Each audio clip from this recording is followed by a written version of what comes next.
Paano, paano cancel na cancel sa kanila? Hindi, inatid ko tapos ni-return ko. Tapos, sabi nung bantay, sige na, pamigay mo na lang. Hindi, baka wala akong mapagbigyan. Return. Return nga, return. Dinala mo sa kanya, sino nag-cancel yung customer? Hindi, ako nagpa-cancel dahil di makontak. Tapos ni-return ko na lang. Oo, return. Sabi niya, sige, bayad na. Hindi pa. Pero, Hindi. sabi nila, Naka-paid online siya, hindi. hindi. Ay, hindi Sabi din. niya nga, sabi nga nung crew, sige, uwi mo na yan kasi wala na, hindi na namin mabibenta yan. Sa'yo na lang yan. Sabi ko, ang dami niyan.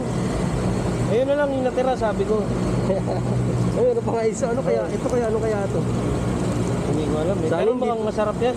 Sana hindi ito kape, kasi di ako nga. Hindi, kape yan, syempre. Kape rin kaya ito. Pwede mo naman lagay sa rep. Bukas mo na tira eh. Di mamaya ka pa yan. Oh, mamaya pa. Pauwi na kasi ako eh. Salamat, Paps, ha. Salamat, ingat.